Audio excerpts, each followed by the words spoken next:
Bonjour à tous et bienvenue pour un nouveau numéro de En route vers le mariage. Cette émission, c'est la vôtre. Elle est spécialement dédiée au mariage et tout ce qui est relatif à cette belle union sacrée. Nous parlons des préparatifs, on parle de choix de prestataires, de l'organisation, de la cérémonie et encore de plein d'autres choses. En fait, on parle de tout sans tabou, comme vous le savez.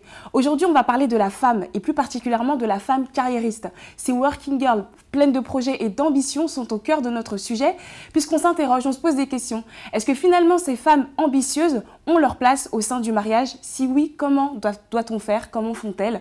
Et c'est Leslie qui va répondre à toutes ces questions. Bonjour Leslie. Bonjour Sabrina. Bienvenue à toi. Merci à vous de m'avoir invitée. Ça fait très plaisir de t'avoir sur le plateau. Alors Leslie, on va te présenter quand même à nos téléspectateurs. Oui. Tu as 25 ans. Tout à fait. Donc une jeune femme très ambitieuse avec un très bel avenir qui arrive. Je l'espère. On te le souhaite en tout cas. Tu prépares actuellement un MBA. Oui. Si j'ai bien compris. Tu habites donc à Asnières en Île-de-France et tu aimerais également créer ton propre projet. Donc tu es actuellement sur la préparation d'une création d'entreprise. C'est bien ce que j'ai compris. Tout à fait. Je suis en master droit des affaires actuellement. D'accord. Et donc ensuite, l'année prochaine, je vais préparer un MBA en management et droit des affaires. À côté, j'ai beaucoup d'activités extra-professionnelles. Je suis membre de l'African Business Club. Et avec une amie, on va monter notre start-up d'ici peu. Oh, que de projets dans ta tête, Leslie. Donc c'est génial. On te félicite pour tout ça. Merci. Parce qu'on sait que ça ne doit pas être évident. Alors déjà, la première question qui me vient déjà pour toi. Aujourd'hui, on parle de femme carriériste. C'est quoi une femme carriériste? Alors pour moi, une femme carriériste, c'est une femme qui va mettre un point d'honneur à sa réussite professionnelle et personnelle. Ça peut être comme moi avec les études, en accumulant les diplômes, mais ça peut être aussi par exemple une coiffeuse qui va lancer son business, une make-up artiste, voilà. D'accord. Alors tu dis mettre un point d'honneur, ça veut dire que ça doit être une priorité? Oui, ça doit être une des priorités.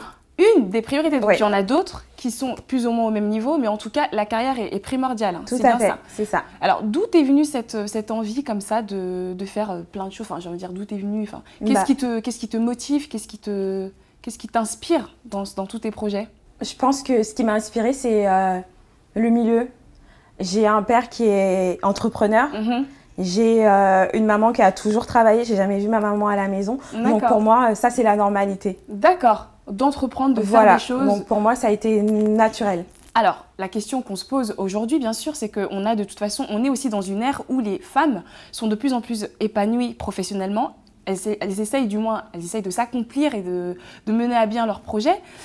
Maintenant, dans la vie de couple, comment est-ce qu'on fait justement pour pouvoir avoir cette priorité qui est sa vie professionnelle tout en ayant une relation à long terme avec quelqu'un? Déjà, est-ce que c'est possible? Est-ce que c'est possible? J'ai envie de dire oui, mais dans une certaine mesure, ça veut dire qu'il faut quand même mettre des limites. C'est possible avec de l'organisation et surtout en essayant toujours de préserver justement ce petit cocon du couple. D'accord. Et voilà. Alors justement, revenons-en parce que toi, donc, tu es en couple, c'est aussi pour ça qu'on t'a choisi. Oui. En plus d'être une working girl, donc tu es avec quelqu'un, ça se passe bien. Oui. Et effectivement, tu me disais tout à l'heure en coulisses que tu avais eu dans le passé parfois quelques expériences un peu plus compliquées.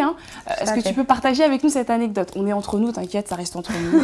Personne ne le saura. Donc en fait, avant d'être avec la personne avec qui je suis actuellement, j'ai fréquenté d'autres personnes. Et je me suis rendu compte en fait que quand j'étais face à une personne au premier rendez-vous, généralement, quand je parlais de moi, de mes ambitions, ça pouvait faire peur. D'accord. Je n'osais pas trop le dire, donc on est bien d'accord qu'ils avaient peur. Oui, ça fait peur. Mais pour toi, cette peur, elle s'explique par quoi finalement? En fait, j'ai pas la solution au problème, mais je pense vraiment que c'est surtout certains types d'hommes qui ont peur. Pas tous les hommes, heureusement, mais un certain type d'hommes, c'est-à-dire que quand ils vont voir que vous êtes épanoui et tout, et qu'ils sont encore en train de se chercher ou ils sont pas stables, et forcément ils sont touchés dans leur ego d'homme, donc forcément ils préfèrent prendre la fuite. Ok, donc il y a un problème d'ego, c'est ce fameux ego dont on n'arrête pas de vous parler, messieurs. Écoutez, prenez des notes, je vous dis que c'est maintenant que ça se passe. Donc finalement, quand ils ont un ego un peu surdimensionné et que toi tu arrives avec tous tes beaux projets, tes ambitions, ils se sentent un petit peu, je vais pas dire en concurrence, mais voilà, soit ils se sentent pas bien, donc ils préfèrent se retirer de la course, mais ceux qui restent, effectivement, ce sont ceux-là, eux, acceptent Voilà, tes en projets. fait, ça dépend du type d'homme qu'on va fréquenter. Je D'accord. pense que je vais dire une phrase qui va faire un peu cliché, mais Allons-y. femme capable pour les hommes capables.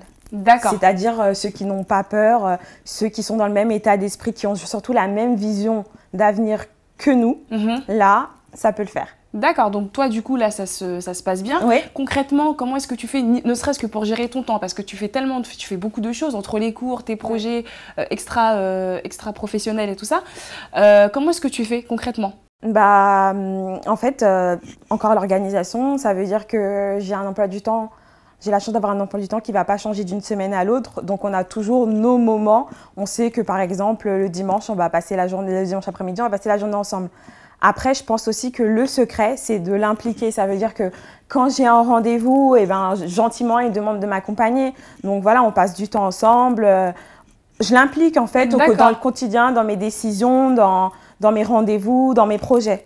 D'accord, donc il ne se sent pas délaissé finalement par rapport à ce que tu fais. Dans la vision classique du mariage, du couple, hein, enfin traditionnel, j'ai envie de dire, même si elle change beaucoup, ouais. La place, elle a quand même une femme qui est vachement bien définie, c'est-à-dire qu'elle doit s'occuper de certaines choses. En général, quand il y a les enfants, c'est elle qui s'en occupe. Au niveau du timing, voilà, c'est plutôt elle qui gère à la maison. Ouais. Est-ce que tu te vois, quand tu te projettes finalement dans ta relation et dans tes projets, parvenir à maintenir cette image, cette vision qu'on a du mariage classique? Ben, quand je me projette, je me dis bien que le style de vie que je mène, je ne vais pas pouvoir le mener éternellement. D'accord. Je vais avoir des enfants. Donc, je pense que justement, je profite de ce cycle en fait où je suis sans enfants, j'ai quand même de la liberté pour faire ce que je ne pourrais pas faire quand je serais une mère de famille. C'est-à-dire que voilà, chaque chose en son temps. C'est-à-dire que c'est une fatalité. Aussitôt que tu seras, entre guillemets, rentrée dans les rangs, non, je vais juste m'adapter. D'accord. Mais le style de vie que je mène actuellement, c'est sûr que tel qu'il est là, je ne pourrais pas. Donc, il va falloir trouver des moyens de s'adapter avec aussi mon mari, à ce qu'il puisse prendre le relais. Oui, prendre le relais des fois, quand je ne vais pas pouvoir assurer. Donc, on est d'accord effectivement qu'il faut, de toute façon, pour que dans tes projets, tu puisses continuer à t'épanouir, même en étant une femme mariée ou posée en couple, voilà, il faut quand même que ton mari, lui aussi, fasse des efforts. Voilà. Donc, le changement doit aussi venir de sa part. Mais le problème, il est là, c'est qu'aujourd'hui, les hommes, ils n'aiment pas trop, voilà, ils aiment bien garder leur place un petit peu. C'est compliqué quand même. C'est compliqué, mais c'est pas impossible. Il faut vraiment, une fois que vous êtes en couple et que vous avez la même vision, finalement, lui aussi, il est gagnant dedans. C'est un partenariat, c'est comme une entreprise. Chacun vient avec ses apports et on travaille tous les deux à la poursuite de l'entreprise. D'accord. Donc finalement, si toi, aujourd'hui, tu es épanouie et dans ta vie professionnelle, étudiante et tout ça, et dans ta vie de couple, c'est aussi parce que tu es avec une personne qui est aussi visionnaire. Tout à fait. Sinon, selon toi, ça n'aurait pas... Non. J'ai fait l'expérience de rencontrer des personnes qui justement n'avaient pas cette vision-là et ça s'est soldé par des échecs. Parce que forcément, à un moment, il va y avoir conflit ou il va y avoir incompréhension. Et il n'y a pas de compétition du coup quand on est tous les deux visionnaires comme ça dans le couple? Enfin, c'est pas méchant, hein, je ne veux pas dire compétition, on fait la course. Oui, je comprends. Mais il n'y a pas un petit peu de... En fait, on est visionnaires, mais chacun dans son domaine. Ça veut dire que moi, dans le domaine où je suis, c'est pas forcément un domaine que dans lequel lui il va être à l'aise. D'accord. Donc voilà, chacun dans son domaine. D'accord, bon, gros, tu veux pas tout nous dire, mais c'est pas grave. On a compris, Leslie, y a pas de souci. Si tu avais un conseil à donner, je sais pas, aux téléspectatrices qui nous regardent et qui elles aussi ont plein de projets, mais savent pas trop comment allier et projet et vie amoureuse, qu'est-ce que ce serait? Si j'avais un conseil à leur donner, je leur dirais que être une femme carriériste, c'est quelque chose d'inné. Ça veut dire que Dieu vous a fait comme ça. Donc, il ne faut surtout pas changer pour quelqu'un. Et quoi qu'il arrive, avec beaucoup de patience et beaucoup de concessions, on arrive à la finalité qui est le mariage et la vie épanouie. D'accord, donc tout est possible. Voilà. En tout cas, quand on t'écoute, ça donne vraiment envie, Leslie. Tant mieux, alors je suis contente. Alors Leslie, je vais te proposer quelque chose. Oui. Sur En route vers le mariage, tu sais très bien qu'on aime faire découvrir des choses, des idées, tout simplement. Donc là, on va découvrir une idée de décoration de table. D'accord. Alors le contexte, je te l'explique, on est à la maison, entre amis, et on reçoit du monde. Ok. Justement, en plus, tu es une working girl, tu es très speed, tu n'as pas le temps. Et bien là, justement, en quelques minutes, tu vas avoir donc les rudiments pour avoir une table hyper bien décorée en étant à la maison. Ça te tente? Oui. Ok, on y va.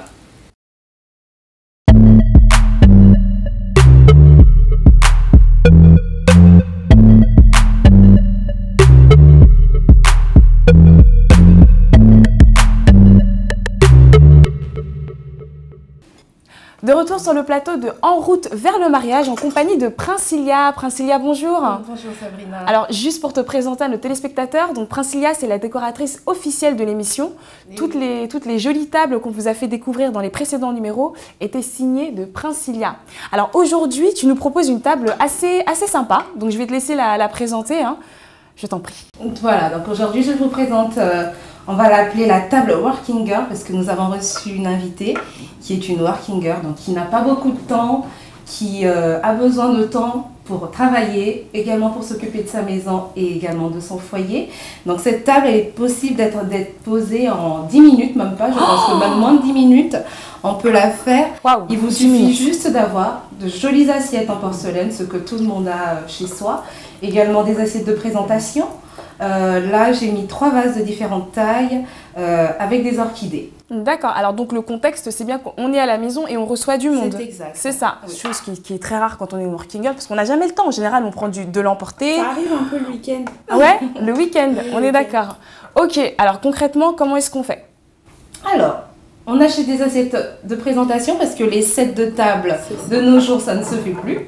Hein, mesdames, arrêtez avec vos sets de table, avec les petits cœurs, les petits chiens. Ça ne se fait plus. Dans le commerce, on trouve des assiettes de présentation qui sont très jolies, en verre et en plexi. Et là, vous aurez beaucoup plus de choix au niveau des couleurs et des matières. Et donc, une très jolie assiette de présentation. Là, on a une assiette de présentation qui est transparente. Ça fait très chic tout de suite. Ça relève l'assiette en porcelaine et ça fait moins triste. Hein. Et puis, c'est mieux que le set. Donc voilà, à l'intérieur, 2 assiettes, une assiette pour l'entrée, une assiette pour le plat. D'accord. Couteau, fourchette, des petites chandelles, on ne sait jamais.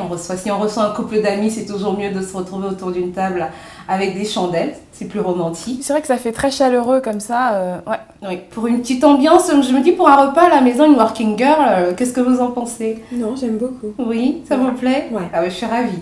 Donc, alors c'était 10 minutes top chrono. Hein. 10 minutes top chrono. Alors, essayez chez vous parce que, Princilia, c'est pas toi, t'es une professionnelle, tu vois, t'as l'habitude. Mais les gens comme nous, on a plus de mal. Juste essayons. Je vais essayer personnellement à la maison moi-même. En 10 minutes, je vous dirai bien si j'arrive à le faire. Je pense que j'en aurai plus pour 1 heure au final. Non, non. Poser 4 assiettes, franchement, les filles, faut pas gérer. Moi, je pense que même en 5 minutes, c'est possible. Hein. Avec le téléphone à la main, connecté aux réseaux sociaux, avec l'appel du client tardif, on sait jamais, hein, working girl.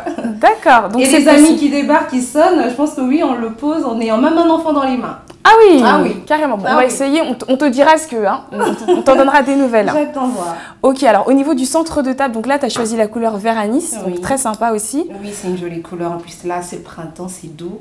Les orchidées, tout le monde adore. Et ça habille tout de suite une table. Donc voilà. Là, je les ai pris en artificiel parce que les working girls sont pas réputées pour avoir la main verte. Oh, désolée, je vais faire des... C'est dur d'être une working girl, hein, décidément. Je vais certainement pas taper sur les doigts, mais il y a des fleurs artificielles de très bonne qualité qu'on retrouve dans le commerce. Qui font vraiment un effet naturel. Je ne sais pas si vous remarquez. Je suis vraiment très agréablement surprise parce qu'effectivement, j'aurais même pensé que c'était des vrais. Oui, voilà. C'est super bien fait. Très bien imité. Donc du coup, on a un très bon rendu. Et le résultat est toujours beau. Vaut mieux d'ailleurs mettre le prix pour avoir des fleurs artificielles de bonne qualité que des fleurs artificielles de mauvaise qualité. Les Chinois, c'est pas trop ça.